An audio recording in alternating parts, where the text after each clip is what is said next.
All right. Well, welcome everybody to the Jarrod Thomas Show podcast. Doug Barrett has been kind enough to drive out and spend a little time with us today. Doug, thanks for doing this. Not a problem. Was a great honor. He called and said, "I'm on the top 5." Yes, episode 4. If I haven't said that already, I said it twice. If I haven't, I said it once. So there's a lot of reasons why I wanted to ask you to do this. I often thought that if I were to just to let a little time go by, that there are some questions that you might be willing to answer a year later that maybe 2 weeks after retiring you would have said, nah, maybe I want to wait on that a little bit. Leaning a little bit towards more of an opinion? Well, if I got an opinion at all out of you, that would really be something. Yeah. Not necessarily a goal for today, but I mean, hey, I can certainly ask you about the Wild, and last night didn't work out so well. No, it hasn't. No. 6 games, down by 1 going into the 6th game, and but they've been in every single game. Yeah, very close. Goal here, bounce here. That's the way hockey goes. Yeah, it always seems though, and I watch quite a bit of hockey this time of year. It seems though they don't ever get the bounce. Yeah, that's the weird thing about watching Minnesota Wild hockey. Mm. Good team, everybody's healthy for the first time in forever.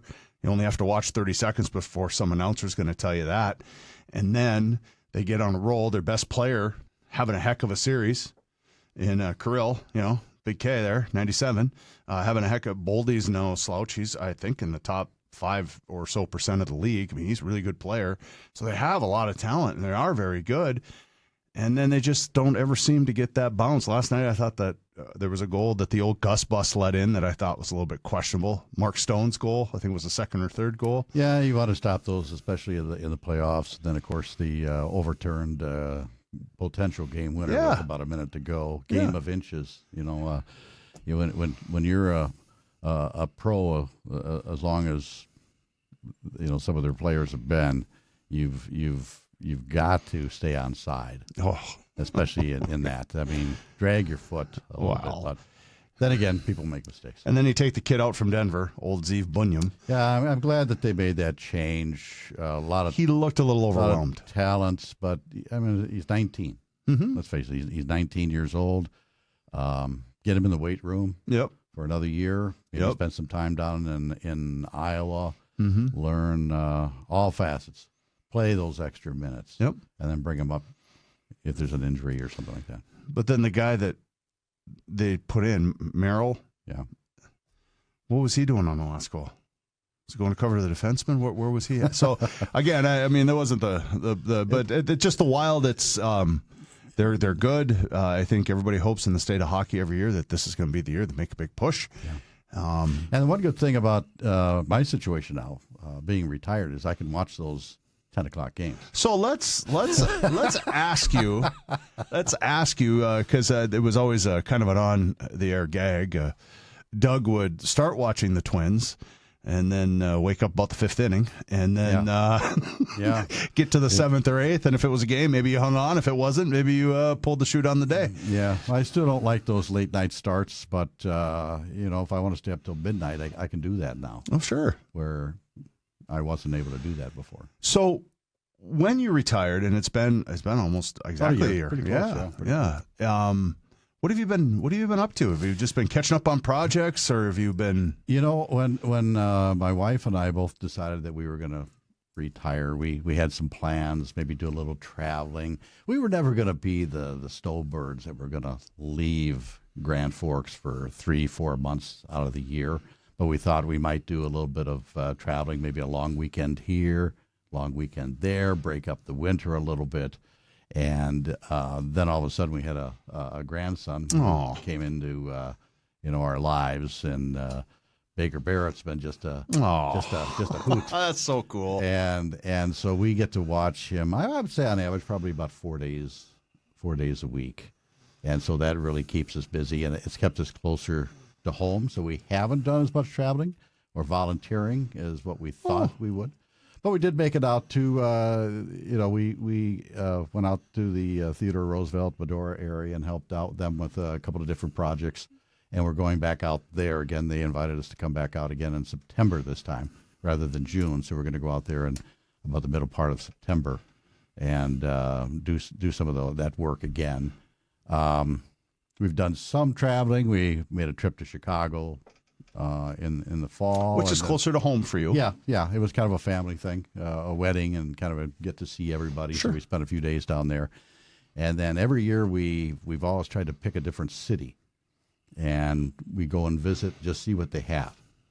We've done the San Diego, the San Francisco. We've done Denver, and this year we decided to go to Charleston. So we went there for 4 or 5 days, something like that, and just kind of rambled around the city. And of course, you got to see the touristy things, but then we also just kind of take the back road, so to speak, and see what the community has to offer. So. I think I remember the first time you told me you were going to do something like that, and I think you ended up someplace down on the east. I think it was down in Georgia, Savannah, Georgia. Yeah, we went down to the Gulf Shores area. Yeah, Gulf Shores. That's what it was. And just kind of fell on. We thought we'd drive to Pensacola, maybe into Florida, and we did, just to say we got to Florida. As soon as we got over the border, we kind of turned around because it was just a beautiful area with white sands. And the place that we stayed at was just a beautiful resort type area.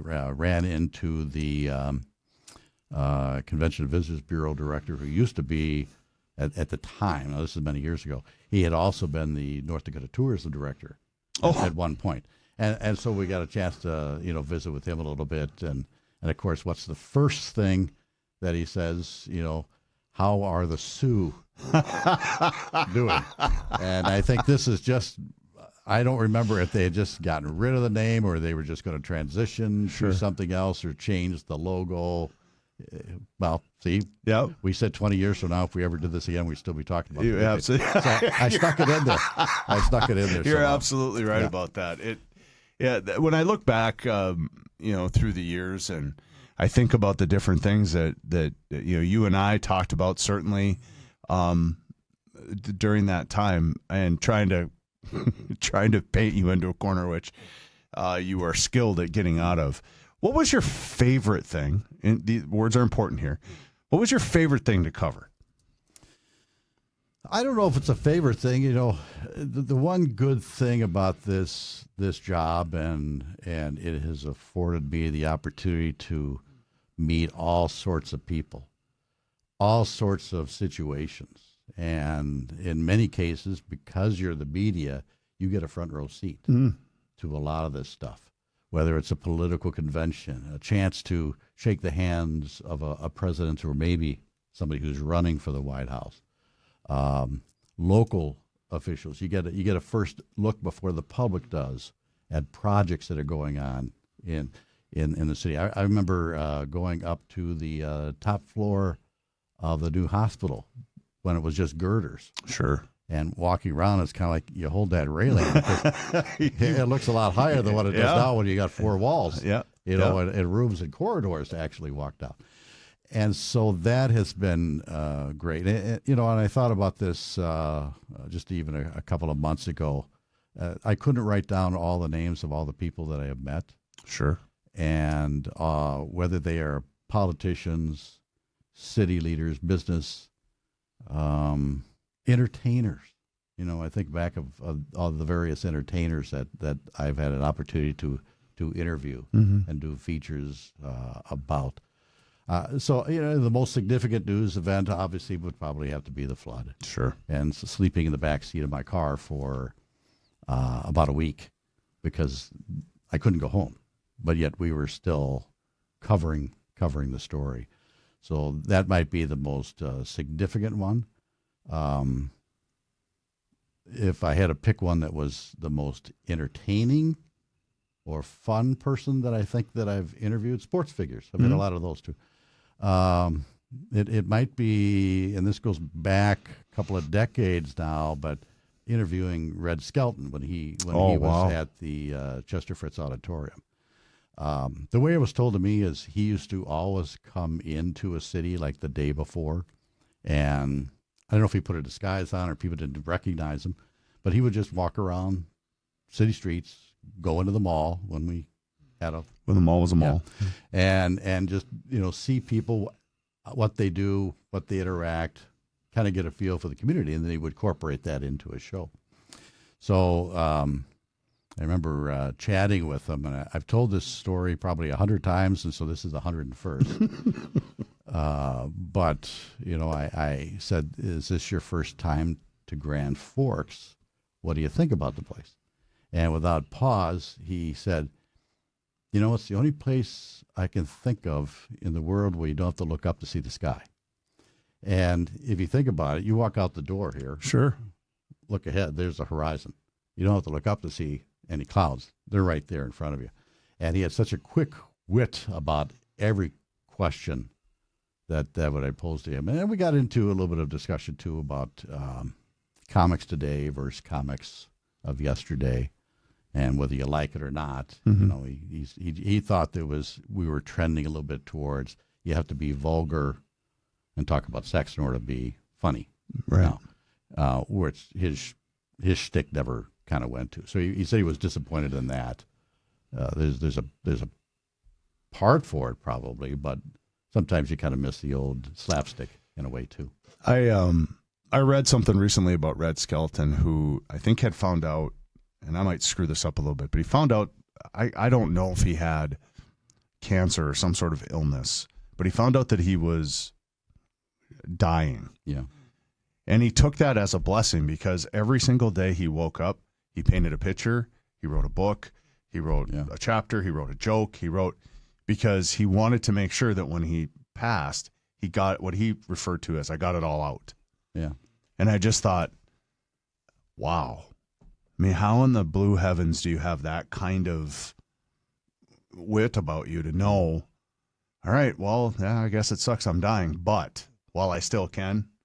And he was tireless about it. He just worked and worked and worked and worked and worked and worked and worked, and left behind great works. So I mean that one always leaves a little bit of a wink in my eye, remembering that conversation. But gosh, it's been so many different ones, and that's the kind of the beauty about this, is we could be the eyes, the ears for people who can't do that, and you have to appreciate it. And maybe you don't when you're younger and you do that, but when I look back at it now, I mean, I think about it. I got to meet a couple of presidents. I got a chance to shake the hands of people that are helping to shape the laws of the country. And you find out in doing so, people, others will say, "You got to meet this person."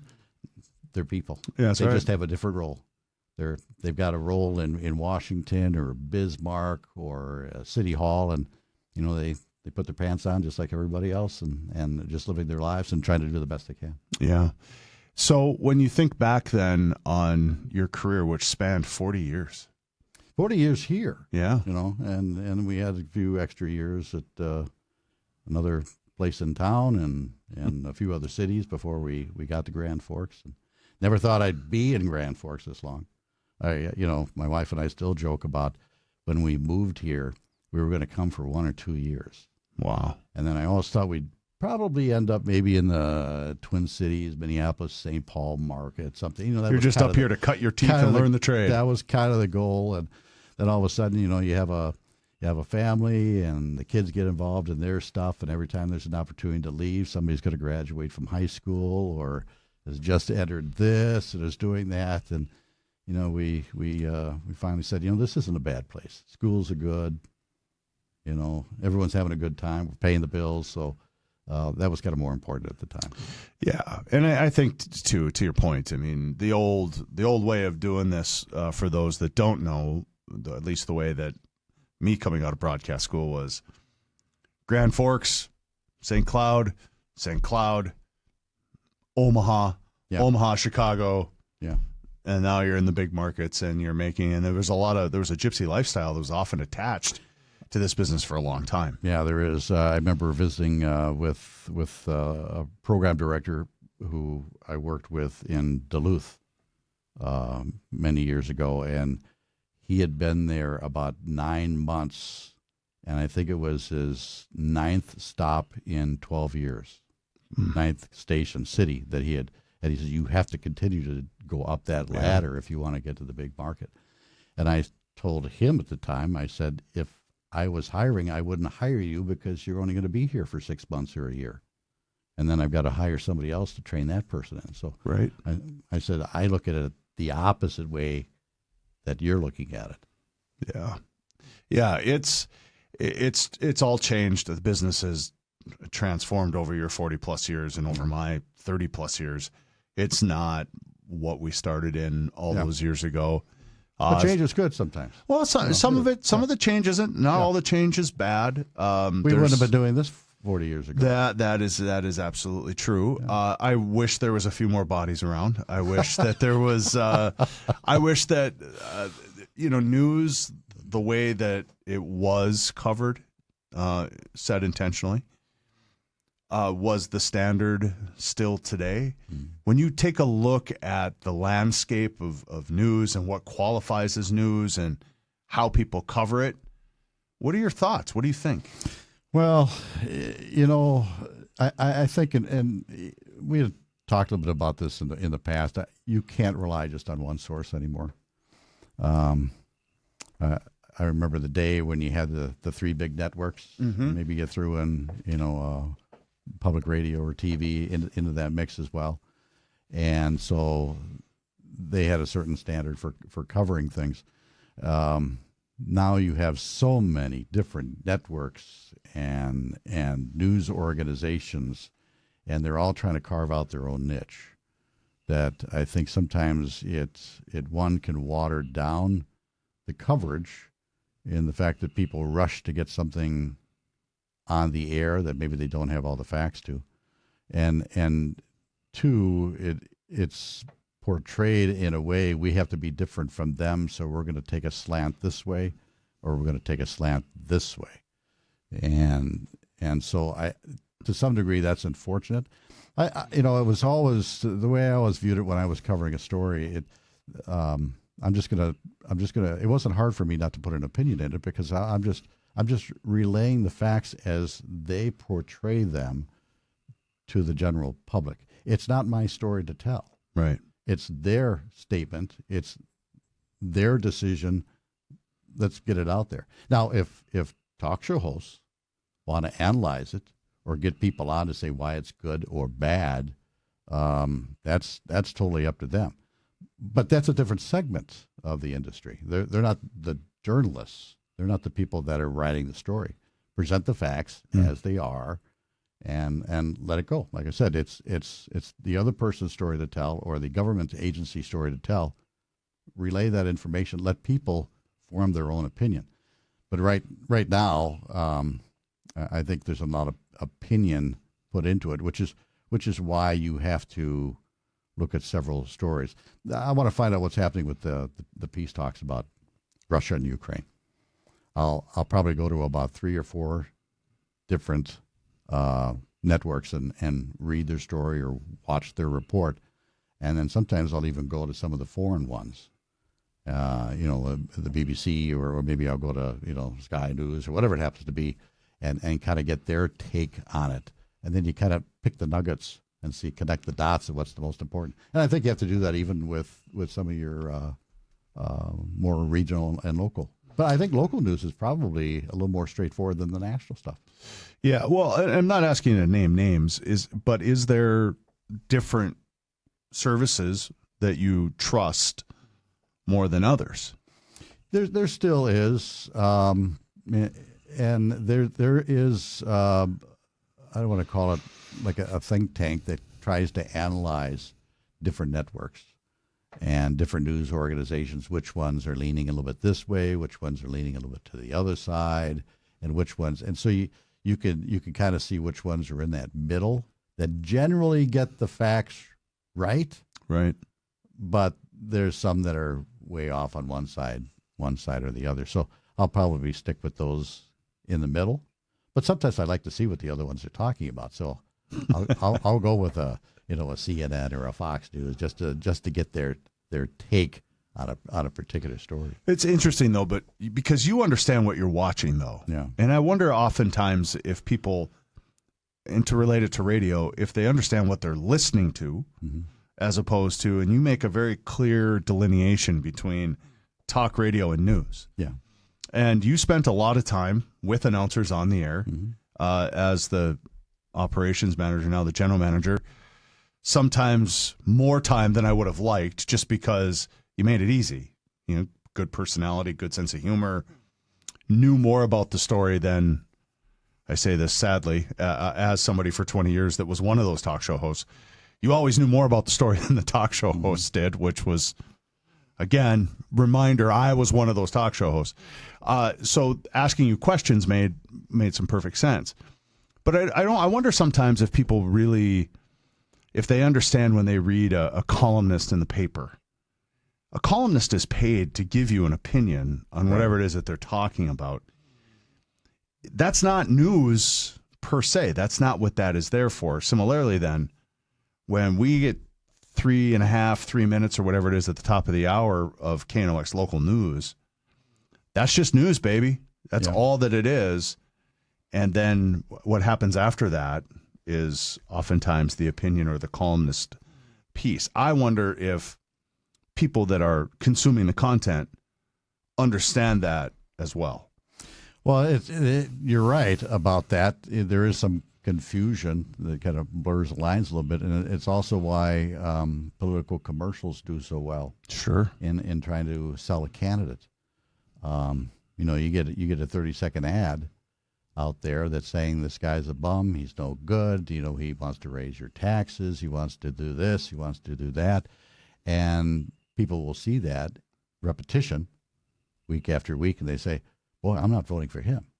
Right. I remember talking to one lady once, a female voter, elderly, like myself, and she up and said, I'm going to vote for this candidate. And I says, oh, why? Do you like his views? Oh, no, he's such a good-looking man. Oh, Yeah. well. I've seen him on TV. Now that was the basis for putting that X on the ballot. So, you get a certain amount of that, and you have to kind of throw that out, and hopefully that person doesn't win by just one vote. Yeah. And then you're sitting there going. The point is, it's very easy, to sell an idea if you don't kind of learn about it, which is, why I think KNOX always try to do a good job of bringing the candidates in for the local elections. Sure. Give the listeners an opportunity to ask those people directly, what do you think about this project? What do you think about tax breaks? What do you want to do in order to, bring down spending? And that's a great opportunity for a talk show host to get those views known, rather than just rail on something and not have somebody there to answer the question. Have you had the itch to pick up the old pen and paper and cover anything? Some days, I don't miss the daily grind of it. There's times when I will see something going on, a story out there, and I would say that this would really be a great story, or nobody's done anything on this yet, and I don't have the avenue to do that. Well, I got some hours, Doug. I mean, if. But to do it on a regular basis, probably not. I'm really enjoying spending time with our grandson. Oh, that's what it's all about, though, isn't it? Instead of watching legislative meetings, now I'm watching kids programming. And let me tell you, there's not a lot of difference. Sometimes the characters are very much the same. And the storylines aren't that much different. So the language is a little better, but there's a lot of similarities. But no, that's fun. But there are a lot of stories that, and people still, will let me know, send me a text and say, "Did you hear about this?" or "Do you know about this?" And there's still a few people that will call and say, Are you listening to the scanner? Do you know what's going on over here? Which is one of the questions I had for you. Have you turned the scanner off? No, the scanner hasn't worked for a couple of years.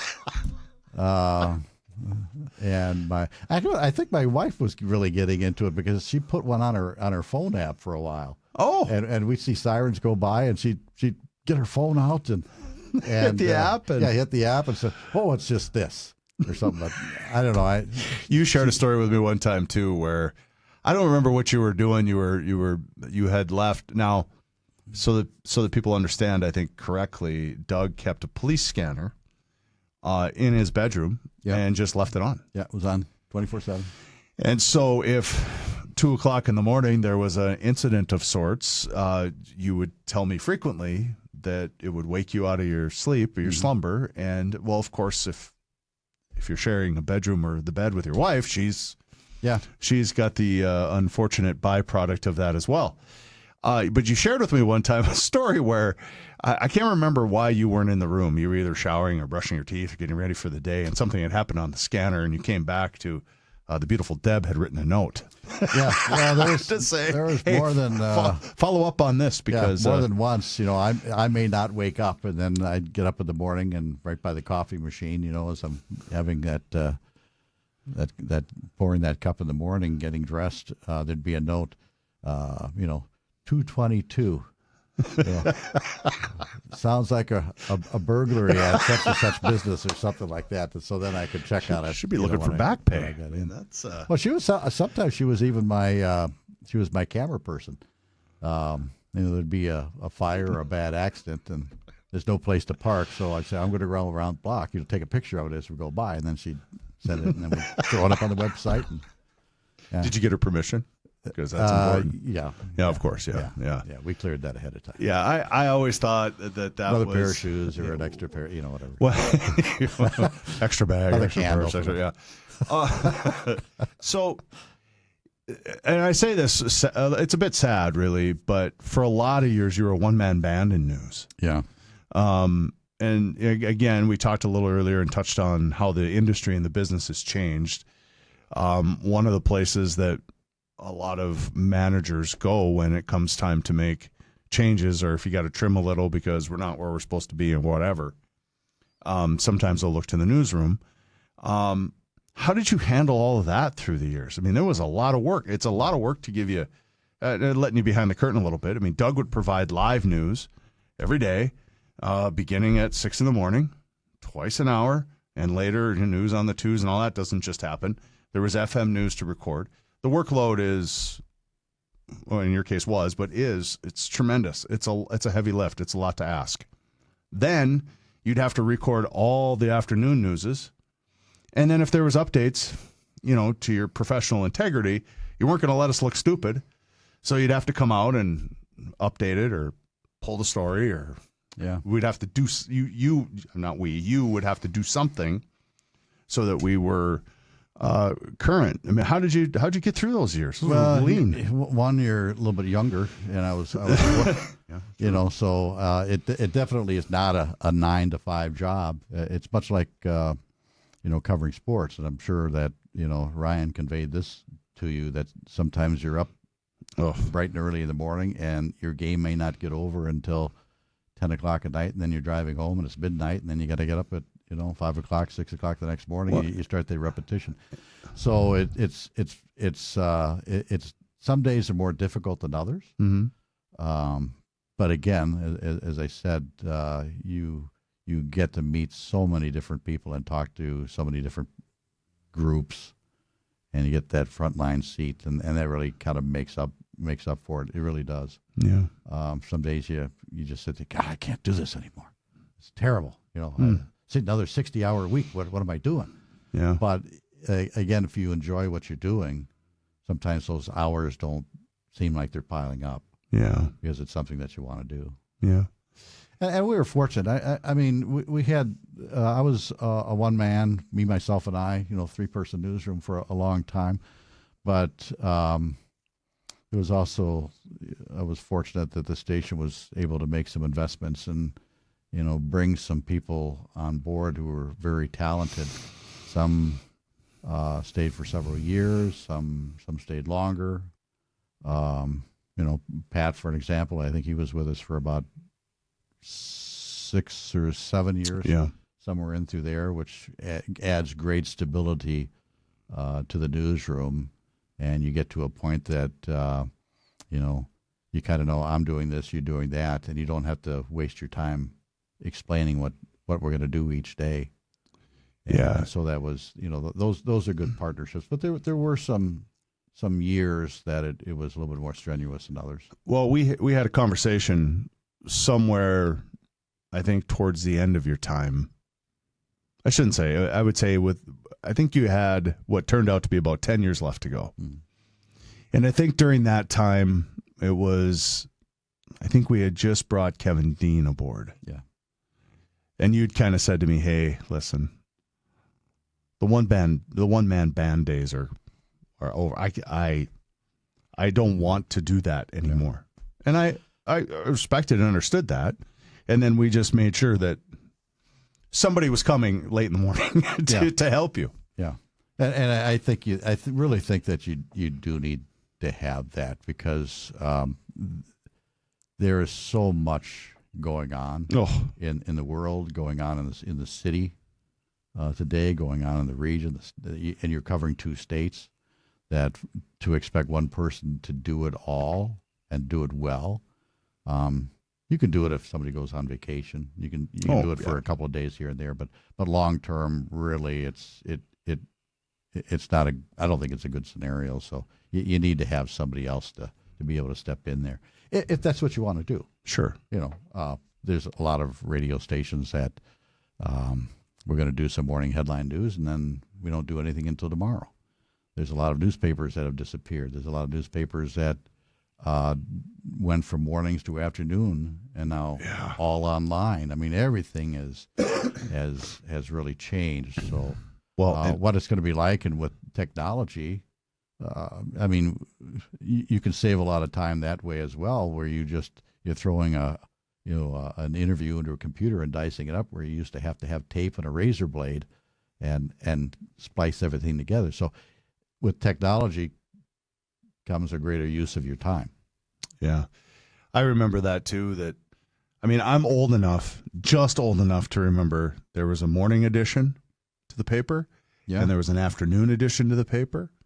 And they would have you in Grand Forks, North Dakota. Oh, we had 2 of them? Yeah. Oh, yeah. I don't remember. Yeah. Maybe we did. I never really paid that much attention to the. I am just old enough to remember that. I can remember the newspaper guy having to come to the house to collect. Do you remember that? They would knock on your door. Yes. Dad, the guy's here to get the paper money for the paper, and there's your carrier with his little black sack thing, and pay up and those kinds of things, and then never have a 12-year-old kid have to be the bill collector. Yeah, that's right. that's right. Sometimes the people paying weren't the kindest, or the people that you necessarily want your 12-year-old to interface with on a regular basis, right? It's one thing to walk to their door at 4 a.m. when nobody else is around and leave a paper, but you certainly don't want your kid interfacing with those types of individuals. Mm-hmm. When you look back over 40 years. Highlights, maybe some lowlights. Well, where would you point to there? What would be kind of your that comes to mind immediately? Oh, I don't know. I suppose the lowlights might be I guess I can say it now because I'm not doing it anymore. I was never a big fan on elections. Yeah. Personally. Because it was so slow and methodical. And sometimes I don't have the patience for that. It's like, okay, we voted. The polls close at 7 o'clock. It's 2 o'clock in the morning. We still don't know who won. It shouldn't be this hard, right? To count things up, right? And thinking back, I remember the one precinct that we had to have a special election in. I don't know, it must have been in the 80s. So we couldn't decide that race for several days because potentially it could have changed things. So they had to have a re-vote in one of the precincts. And they have, like we said, with technology, things have gotten much, much faster. So usually before midnight, we're done. So I was never a big election guy. I never really cared too much about them. I dabbled in a little bit of the sports stuff. That was always kind of fun. Mm-hmm. Remember getting doing maybe that's why Ryan enjoys it so much. But I was doing the interviews after the state high school game, and of course I'm standing next to the coach, interviewing him for Sure. the radio station. We used to point, "You're on," and you look it up at the press box. Okay, so you start talking. Right. That was the way we communicated. So I'm interviewing him. I think it was Red River, and all of a sudden the Gatorade comes over. Oh. And, got the coach as well as me. And so those are kind of fun moments Sure. that you think about. But elections were always, you did them because you had to. Yeah. But I was never a big fan of elections. But then especially the stuff with kids and some of the fun things that were out there. Those always brought a little bit of a smile to my face.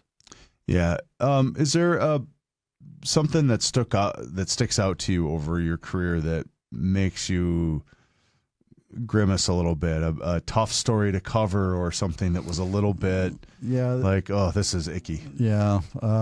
The Drew Shadeen Sure. mess was not fun. I remember doing the press conference. We carried it live. I think it was from Crookston, maybe from UMC campus or something, and announcing that she had been found.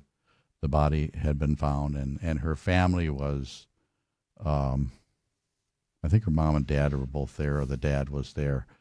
And there were some people, some members of the media that immediately afterwards ran up to him. And that's the last thing. People are curious what his reaction is, but that's maybe not the time to stick a microphone in his face, Right. when he's first hearing it. So that one always that was kind of a tough story to cover, I think, at least in my mind. There were certain aspects of the flood which weren't really great, because people were seeing their lives destroyed, or Sure. their belongings. So it was an exciting time because everything was live.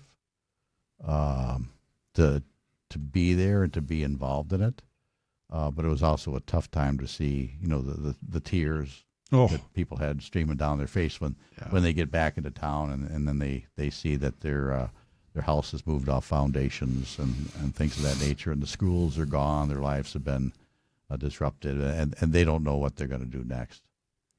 So those were kind of tough stories, an exciting story, but a tough story at the same time. I remember the flood, and I was on the air, and it was a strange time because in media, we were all kind of on the same team. That didn't happen a lot. And I remember the National Guard was standing in the doorway, and I was doing what we call a break. Yeah. So I was, where to get your drain plugs, or, Yeah. whatever was shutting down, or Sure, whatever. sure. I mean, it was real sexy information, or you were taking calls from people that, needed this or needed that, or were offering help for this, or I've got sandbaggers over here, or whatever. And he said, and again, I'm at downtown, 505 University Avenue too, so I'm smack downtown. And he walked over and he turned my microphone off, and it irritated me. Mm-hmm. I said, "What are you doing?" And he said, "We got to go." And I said, "But I'm essential personnel," is what we were told to. That gave you some extra rights, if you will. Yeah. Not in too extraordinary, but I could walk the dike and maybe you couldn't. Not you, Doug, but you, the normal citizen. And that was about the extent of it. But I was like, and he's like, "Listen, that dike is going to breach, and that water's coming down this road. This is the moment that you need to get out." And I said, "Can I just turn the mic back on then and just tell everybody that I'm signing off?" And that he said, "That's fine, but don't tell anybody the dike is going to breach." Mm-hmm.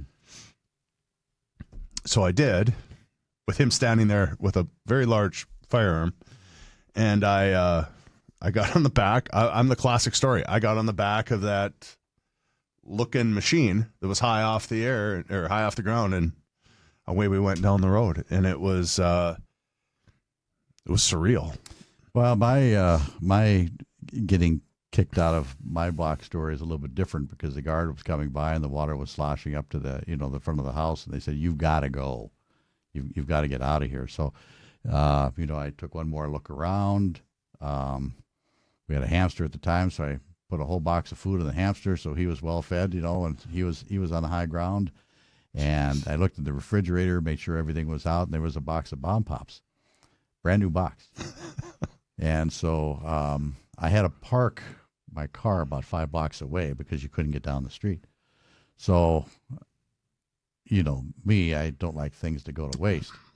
So here I am walking those 5 blocks in hip waders, eating one bomb pop after the other, trying to get through as many as possible before I got in the car. I didn't want them to melt, and I didn't want to come back to having a sticky mess in the in the Well, there's freezer. only one thing to do, Doug. So I was nice. There were a couple of National Guard guys not too far from where I parked. I said, "Hey, you guys want a popsicle?" So I gave them each one and got in my car and eventually drove off and then carried on. But you're right. You got that ride in the nice big vehicle. I got a chopper ride.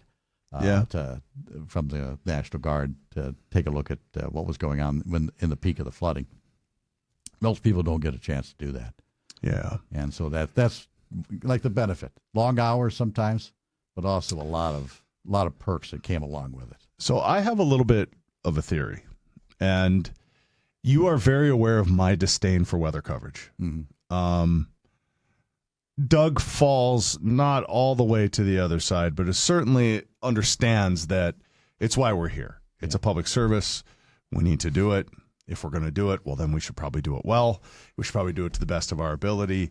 I would give you a hard time about your attitude towards weather, and similarly, then I would take plenty of ribbing for my attitude towards severe weather. All of is in good fun. But I will tell you this, and I'd be curious in your thoughts. The flood of 1997 changed how we cover weather.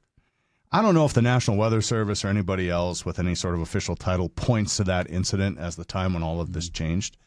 I think we live in a time where we're overwarned, we're overwatched. Everything seems to be high wind. It's a winter weather advisory. That's my favorite. Be advised, it's winter. It's December in North Dakota. Yeah. We got it. We're aware. I point to that as I don't think that was the National Weather Service's, plural, best moment. I'm not necessarily asking you to comment on that. But I do think what came out of that was a fundamental way by which we change how we cover weather. Do you think that's true? Do you think there's anything to that? Or do you think that it's always kind of been that way, and as I got closer to it, I just sort of figured it out? Well, I think it probably had something to do with it. It seems like after anything goes bad, then we sit down, we evaluate what did we do right, what did we do wrong, what can we do better, and that's not just in weather, but the weather's not an exact science, and Mother Nature's going to do what she's want to do. So you will always If I had a nickel, err on the side of caution, right, so to speak. I think they do the best they can. Again, technology has improved greatly since 19. It doesn't seem like it was that long ago, but it was a long time ago. Mm-hmm. And so now the way to predict is been refined, and I think it had something to do with it. But it's the same thing that. We react after it happens. We don't put the stoplight up until there's been 50 accidents and 10 fatalities at this intersection. Right. You've got to have the data before you make a major change. And so I think it probably had something to do with it, but whether there were wholesale changes just because of 1997. Yeah, I don't know. In a different podcast, I'll share all of my conspiracy theories related to what I think I remember, what I think I know, and what I think has happened since. But that's for a different day. Yeah. Have you talked to Pat Sweeney at all? I do.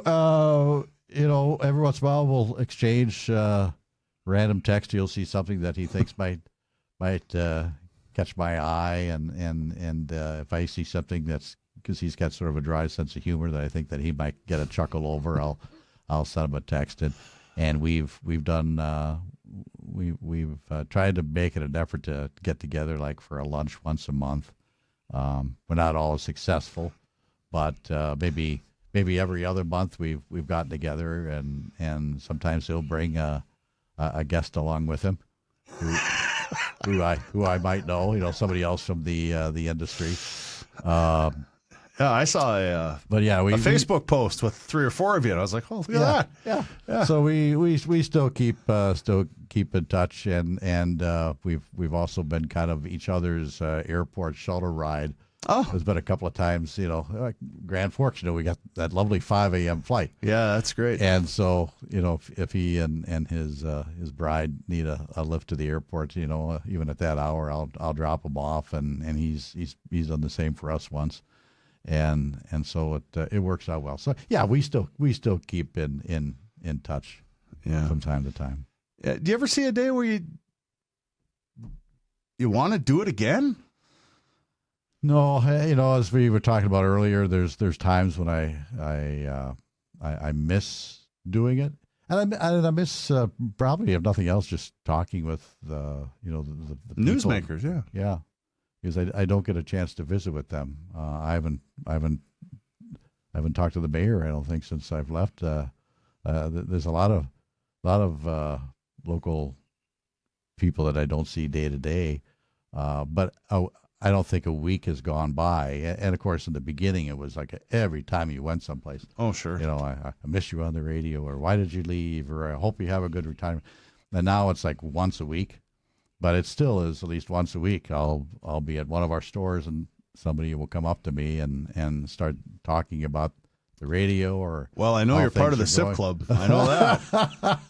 I ran into you there. You were stopping in for a quick fill, and still got Pastor Paul, so I think I miss sometimes talking with the people in the public a little bit, and when I see stories, I wish I could get this one out.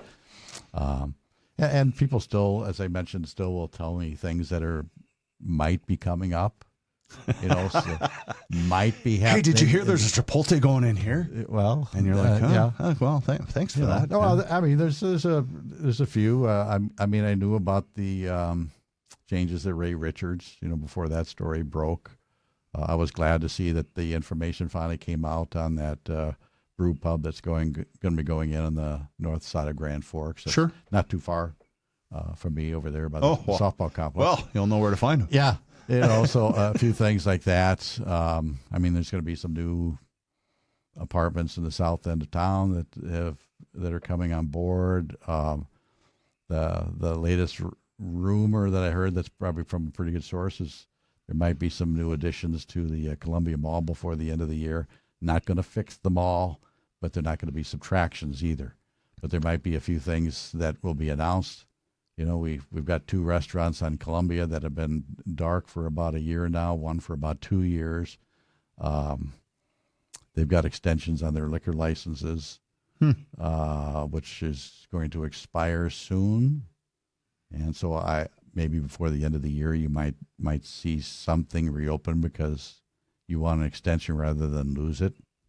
It's a selling point. Sure. And they were in negotiations with some different companies or people. So stuff like that you hear about, and people are still telling me about. It's very interesting. The retail community of Grand Forks, North Dakota, we were always told, ever changing, but is also very healthy. Yeah. And analysts will tell you can't just look at the mall. If you look at some of the strip malls that are around the mall, if you look at some of the strip malls that are just adjacent or in that retail district, using my air quotes, you will see a very healthy retail sector. The mall just, I believe, needs new ownership. And I don't know if that means local or if that means just needs somebody to give a crap about it. Yeah. And I think you would see exponential improvement in what we have there for a retail footprint. People often point to the mall as a bit of a, black eye or a. Well, that's kind of the joke right now. Sure. About town. Yeah. Have you seen it? But yeah, there might be some minor tweaks to that. I haven't heard anything about a potential sale of it, but I have heard about a couple of things that might be going in there, and so I had a local guy that was telling me that he had inquired about one of the anchor spots, and he said he had called the mall ownership in somewhere in Chicago, I believe. Yeah, GK Development. Yeah, to say, hey, I'd like to know about this piece of property because I'm thinking about putting X, Y, or Z there. And he said the only thing the guy wanted to talk about is, do you want to buy it? Do you want to buy them all?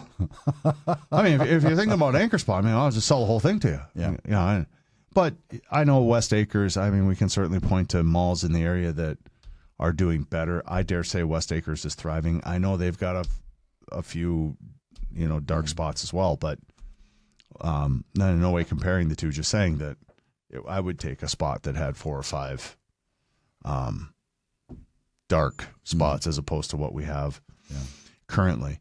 Just a couple of things here before we wrap up is when you see a story about Ray Holmberg, who is somebody that perhaps you and I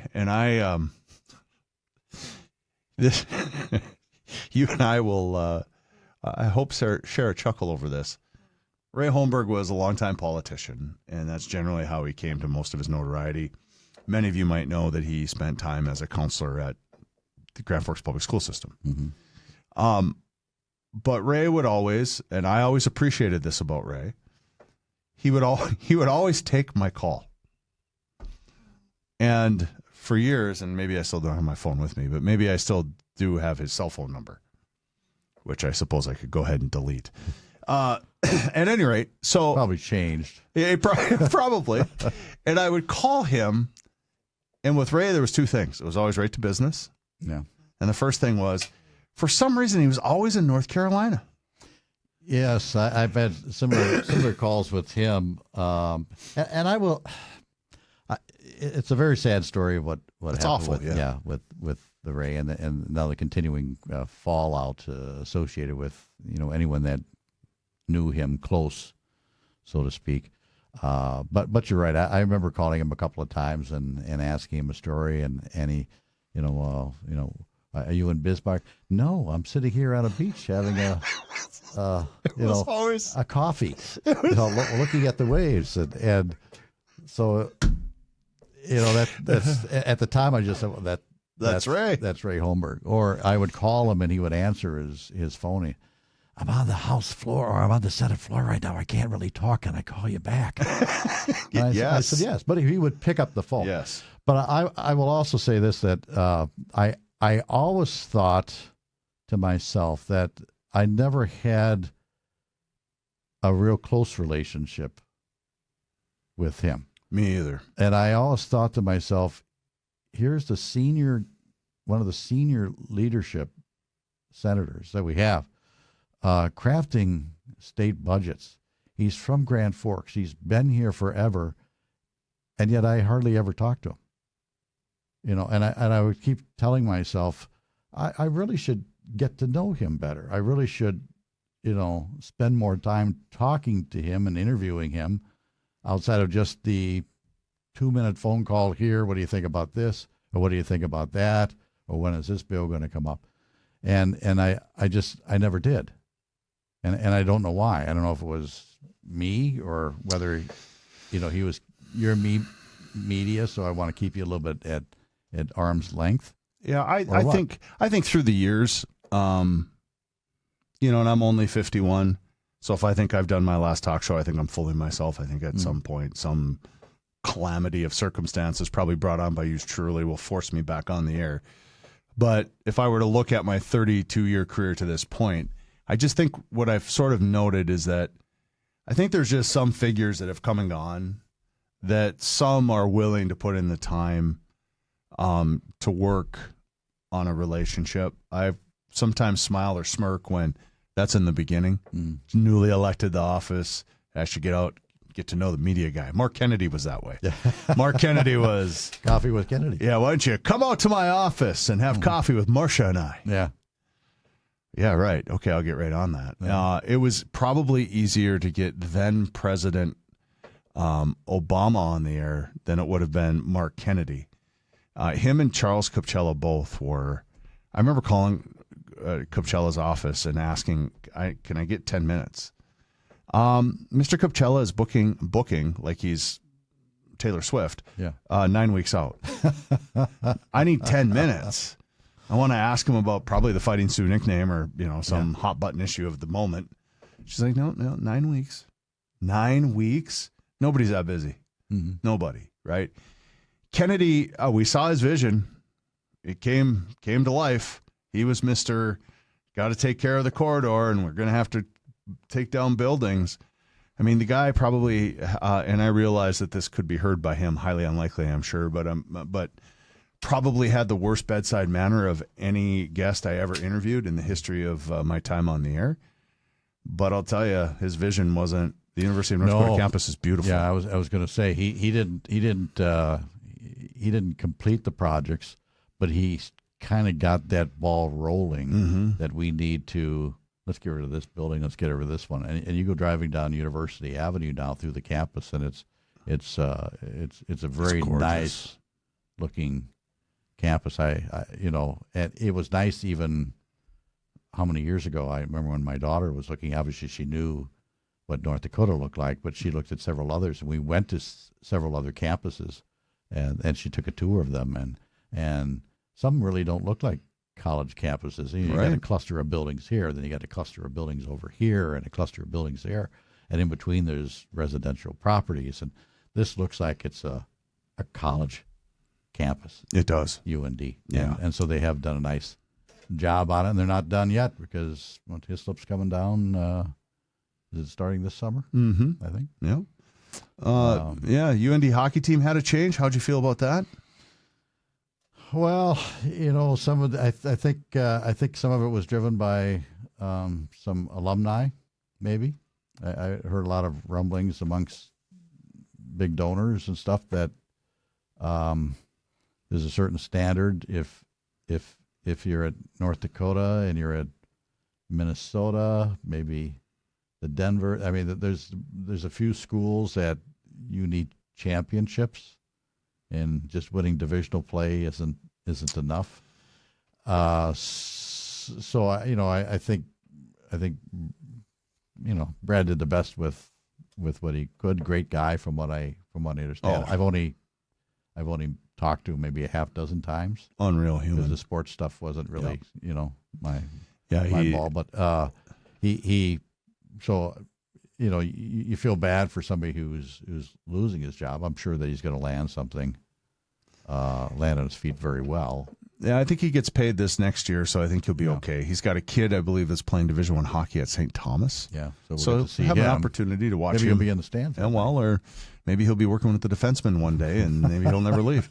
Won 65% of his games. He did win a national title in 2016. Yeah. 6 of 10 Penrose Cups, and it wasn't enough. Yeah, he's got the resume. He does. But I've also talked to some people, whether they're in college presidents or in a CEO of a company, and they say after about 10 years that sometimes you start getting a little stale. And so they themselves have like a 10-year plan. After these 10 years as leading this company or being this college president, I think I may look for something else. I may go somewhere else just to keep the mind turning and to keep fresh. Yeah. Some of the ideas could stale. So I don't know. I'm certainly not. I'm not Bill Chaves to be able to determine whether or not it was time to make a change or not. But they did, and we'll see what happens moving forward. And by the way, that was episode 2 of the Jarrod Thomas Show podcast. Bill Chaves, for those of you that care to check that out. Yeah, he probably enlightened you all about. Well, yeah, and I understood because he did say, it's a personnel matter, and he can't. Yeah. Really dive into that. So, he did, I believe his words were, spoke broadly about it. And, he just sort of said a lot of the things we're saying here. Yeah. Listen, 10 years is at any one place. Dane Blay said that too. 10 years at any one place is a really long time. I think Hack even said that somewhere along the line was, at 10 years, you kind of, the way that Hack left, which I'm sure wasn't, what he thought, that team he had that won the title in 2016 then was going to be undeniably a top 2 or 3 team in the entire country, and he knew that. So he handed Brad a pretty good, the cupboard was certainly full. Mm-hmm. It was more of a just don't screw it up that first year, and he didn't, certainly. And but it's maybe that's the new thing for college coaches. We saw it a little bit with Bubba. I think Bubba was a little north of 10 years, but I think we were getting to a point where everybody loves Bubba, everybody loves Brad Berry. These are good people. These are great people. They have families. They have all the things. That's not it. Yeah. But sometimes you just need a new voice, something different. Speaking of UND hockey, I think the Ralph's getting a new roof this summer too. It's about a $10 million project. So really, yeah, building permit's been taken out for it. So I haven't talked to the people over there yet to see what's going on or what they plan to do. But it's pretty expensive. If I could set the scene for you just a little bit. So Barrett comes into my office, and every year I would ask Doug, because it was the newsroom and it was Doug. And I'd always tell him, you can't give me like 2 weeks. I got to have some time to find the heir apparent and all the things. And so when I was visiting with Doug during his performance review, if you can call it that, mm-hmm. It was so how are we thinking about 2022? I think I'm good for this year. Yeah. Perfect. Right. And so when Doug came in and to tell me, he's like, hey, I think, I'm ready. Deb's ready. We're going to make the move. Okay. So we get into that conversation and we get towards the end and I'm accepting my new reality and I'm sitting there crying and I've got my I got my thing on. And so I asked Doug, I said, so, what are you going to do? And you had mentioned, travel a little bit. And I don't know if the grandchild was in play quite yet but it was, so, you kind of knew that there was going to be some other things that you wanted to do and so on. And then you looked at me and you go, though, I'm so damn nosy. I'll still be, poking around and wondering what's going on. I'll still be looking at the meetings probably and reading minutes and. Well, again, because you can't find everything, you can't hear everything on the radio, and you can't find everything in the newspaper, and so sometimes it's the subtle things that are said at a council meeting or whatever. So I tend to watch them, but. Throughout the week. No more rewinding and notes and no, it's nothing like that. Or if something looked interesting on the agenda, sure. I may go back and listen to the debate, just kind of chuckle a little bit, about some of the conversations. Sure. But so I still live in Grand Forks. I'm still interested in what's going on in our as a citizen community. Yeah. And so those things I think are important. Sure. And again, I am a little bit nosy about some of that stuff. So, I'm so nosy. I'll be watching this all the time. Yeah, a press release anymore, so I have to find it out in a different source. Yeah. All right. So you, how old is your grandchild? 9, going on 10 months now. So he's crawling, he's babbling, not coherently with the words. Can he skate yet? No, but he's got sticks, and he's got a ball, and he's got a net. So I think his dad's going to probably have him on. We'll let him walk first. Well, there's that before we get. Does he have with his dad? Does he have the first set of camo yet, or is he? Oh yes, yeah. So he's kind of all boy. He's a little bit rough and tumble, and you can tell he loves being outside. Oh. As soon as the breeze hits his face, he gets a big smile on his face, and God, that's awesome. So he's got Grandpa's twinkle in his eye a little bit. So. better than you thought. They always say, once you have grandkids, you feed them full of sugar and you'll hand them back. It's the greatest thing. Well, ever. I was happy with the with the grand dogs. Yeah, and every once in a while we get all of them at the same time. They decide to go on vacation, so. Mom and Dad aren't doing nothing. We get the 2 big dogs and a baby for 24 hours for several days. It's like you're 25 again. Yeah, and in the small house in the North End, and so it gets to be a little crowded. But no, I'm certainly glad that we did retire when we did retire, and that we can do some of these things. Well, if you hadn't, you'd be certainly chomping at the bit now. Yeah, I mean, you would be wild. And I talk to an awful lot of people. When's the right time to do it? Some people work into their 70s. Some people retire at 62. Well, what did point you in that direction, if you don't mind me asking? About the retirement? Yeah. Well, we had talked about it. We had some different time frames. See, I was hanging on Deb. I thought Deb was going to work a little longer, which made you kind of go, well, what am I going to do? Sit around stare at the wall? Her job changed a little bit, and so I used to always joke I'm waiting for her to catch up. Right. To my age, and then 'cause she's a couple of years younger, and then when she reached full retirement age, then we decided that would be We're ready. A good time. Yeah. Her job had changed a little bit, wasn't quite as safe. Wasn't much fun. The characters that she was dealing with, and it's probably something that a younger person should have to deal with rather than somebody. Yeah. This is the way I remember it. Doug might remember it slightly different. One of your children were graduating. And, I always go back and forth. Like Jacob, who you just met, who's going to do all of the editing and things for this, he's getting married in June.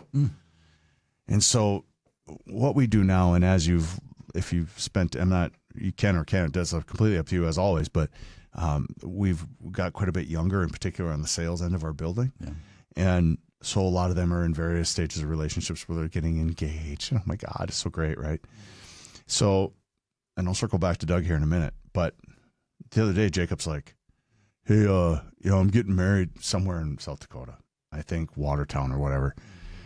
If you want to come, I'll give you an invitation. And for the first time in my life, it's 3.5 hours from here, wherever that is in South Dakota. I said, let me just ask you a question. And he just kind of looked at me. If I just put some money in an envelope and give it to you or mail it to you, however you want me to get it to you, I would rather do that. I mean, I don't love you. It doesn't mean I don't. Yeah. And what I'm finding is that with this generation of use my kids is they think they have to invite you so that you get the patented invitation up on the wall. And I think we all kind of do that, and it would be great if you come by, but if you don't, I understand, blah, blah, blah. So back to Doug. So that's happening quite a bit around here, and I'm to the point where it's just like, you don't really want an extension of your workday on Saturday on the biggest day of your, right? So how about if I just throw, I don't know, whatever, 20, 50, depending on how well I know you, 20, 50, whatever, into an envelope and give it to you, and we'll call it good. So Doug, kids are graduating, and I'm sure Deb said, wow, what are we going to do about the guys at the station? I'm sure Doug said this. Whatever. Right? I mean, so I'm sure somebody gave you an invitation to hang up on the bulletin board outside of the newsroom in the old building. And I remember walking by and I'm looking at this invitation. I'm like, oh, look at that. One of Doug's kids is graduating. And then I'm reading the invitation, and the invitation says, it's the blue house in the middle of the street. I think it was a little more detailed than that, but I probably put it up the day after the party to make sure that none of you characters showed up. And the other thing is, and we could talk about this off air, but with the younger people now, you don't have to put $20 in a card and mail you it to don't? them. No, there's a thing called Venmo. Oh, will you show me how that works? Yeah, I'll show you how it works. Yeah, that's my daughter, who's 22 now, and very much participating in things like her mother's birthday, Christmas, Mother's Day, all the gifts. And she has said to me before, because I've got to pay half, which, as you know, certainly means much more than half. Just Venmo me, Dad. Yeah. Okay. So I go to my Venmo account. Of all the people I know in this world, guess how many people I Venmo'd? One. Yes. My daughter. Yeah. Mm-hmm.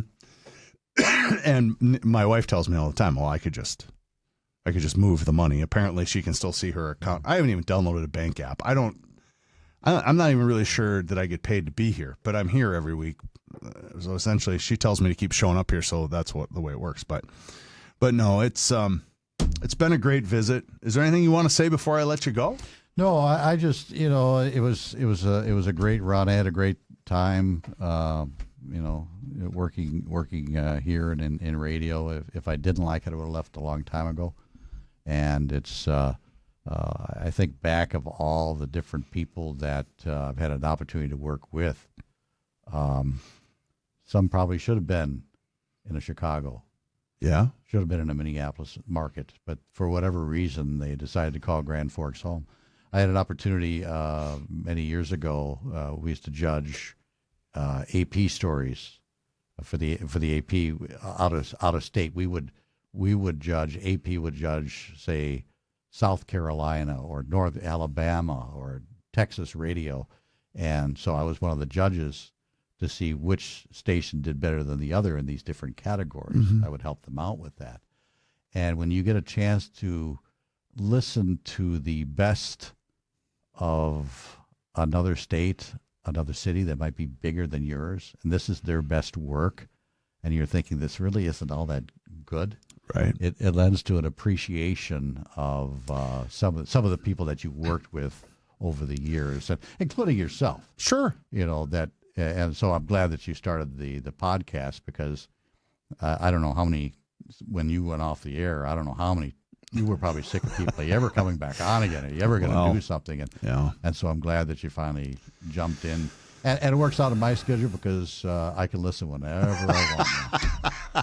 But yeah, a lot of great people have come through these doors. Yeah, and I thought that way when I first met Jim Bowman. Yeah. The man alive, that guy. Smooth, talented, could work a room, right? I mean, there's just some things Jim did naturally that I don't think we really fully appreciated. Ryan is another one that I think is talented beyond this place. I always thought, and I told you this several times, the lifeblood of KNOX for decades was the newsroom and Doug Barrett. And without it would just be less than. You've left such an incredibly high standard behind that it's hard to find people that can swim in that end of the pool. And we don't. I think Ryan and I try to push the standard, and that's not. It feels like I'm taking a shot at Bill, and that's not what I'm doing. It just seems that through the years, and to your point about talented people that have kind of been in and out of here. I mean, Brad Schmidt left us for a top 100 market. Yeah, he was a truck driver. I mean, he literally got out of a cab of a truck and walked in here. Now, it doesn't mean if there's other truck drivers out there that can do that, by all means, you should let me know that, because we're always looking for good talent. Mark Ewens. Yeah. Mark's got history with both of us. Yes. I remember Doug one day said, hey, I got this guy retiring weather service. Maybe we should go to lunch and talk to him a little bit about being our meteorologist. And then his role grew and grew and grew. Yeah. Sweeney is another guy that I think could have worked in much larger markets had he chosen to do so. He didn't. Kevin Dean even was in that boat. There were some others, like you say, through the years that if we do this all day, we'll miss a couple still. But we were very and have been very lucky. And it's interesting. AP is in my inbox, and AP is a lot less than what it used to be. And the subject line is, how we doing? Yeah. So I look forward to responding to that email. Yeah. But again, things have changed, so their role has changed. Their role on more of the state and local scene has dramatically changed from what it was 10, 20, 30 years ago. Where they're focusing on where the money is, and the money is not necessarily in the state of North Dakota or in the state of South Dakota. And they've consolidated. They don't have the same number of people. And so they've had more of a national focus. But it's a little bit too how like the North Dakota Monitor comes to be. Yeah. And I think we read those works and we see them as at least I think it's what we have for a resource. But the way we cover news and the amount of money that's prioritized to getting in the pockets of the Doug Barretts to say, Doug, do you want to go out and cover the session? Well, no, but I would like to be out there when they start doing appropriations. Great. Yeah. So why don't you book a hotel room and take the car and then go out there and, file stories and do all the things. Yeah. I don't know we do that session anymore. is much like an NBA basketball game. All you have to be out there is for the last 3 minutes, the last 3 days, because that's when all the Christmas tree bills get passed and most of the work gets done. Yeah. Until then, you're right. Daylight savings time? Let's kick that around one more legislative session. No, does it bother you to change your clock twice a year? It doesn't bother me. Me either.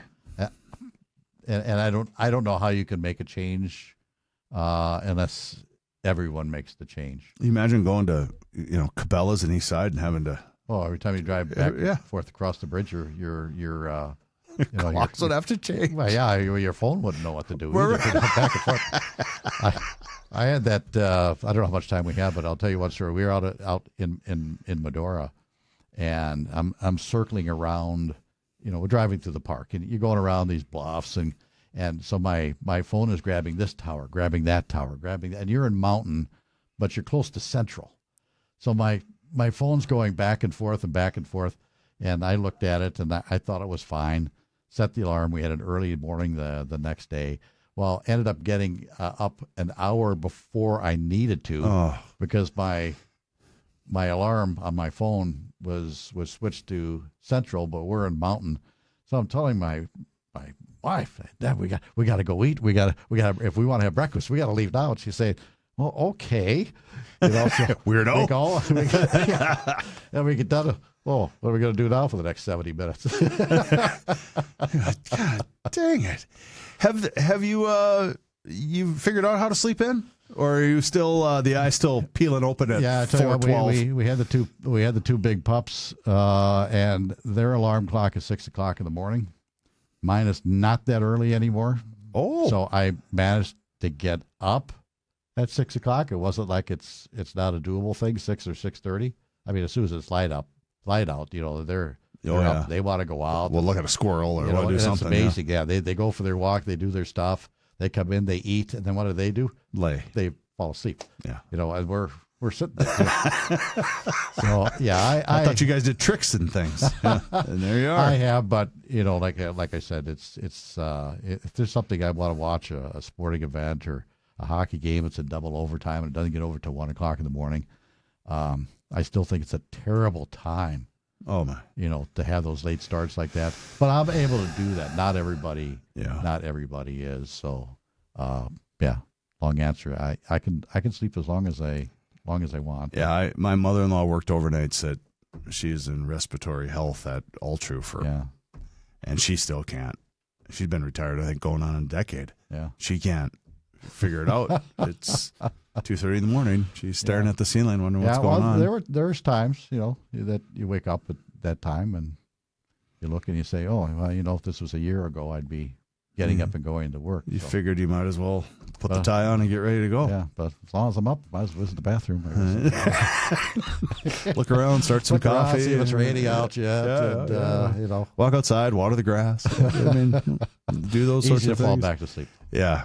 Well, that's good to know because right now it's 5:02 and I'm looking around like there's something's happening. Yeah. Mr. Barrett, thank you. Not a problem. Thanks for inviting me out. Well, and I can tell you this won't happen again. At some point, I would like to get you out here, and I'd like to get you out here with Pat because I think that would be a good time. I think Pat's an interesting guy too, and there's a lot of curiosity about what you guys are up to. Yeah. In fact, Mark Rusted said, "What the heck is Doug Barrett up to?" Mm-hmm. I said, "Well, Doug's around. I mean, I know he's got a grandbaby now," and I said, "I think he's he's still in Grand Forks, and I think he's I know on an above ground garden this year. Oh boy, Yeah, watch out! So getting into there. Yeah, when you get way too many tomatoes, bring them out here. They'll go. Yeah. You can make some salsa. Yeah, I'll leave it out there with the other 30 jars that have been here since before you retired. There's a guy, I don't know what happened. There's a guy that brings, and he's like, I'm here with your salsa. I was like, I didn't order any salsa. Oh, no. It's for Brian and Ryan. Yeah, it's homemade. It's homemade. And then it sits out there. And, of course, there's enough people that are curious. If you've ever been to a radio station, maybe this is true everywhere. All you got to do is put it on one of those tables in the break room. Yeah. It'll be gone in minutes. And, no, just, give it away. Well, the value is really in the jars. The people want the jars. Yeah. And so it's still there from, like I say, I do believe you were still gainfully employed here when it was first brought. Yeah. You still have Friday donuts? Oh, yeah. Oh. Stop off for what? Hey? Well, why didn't we do this on a Friday? Didn't I get I think I'd let you keep. Do you still have your fob?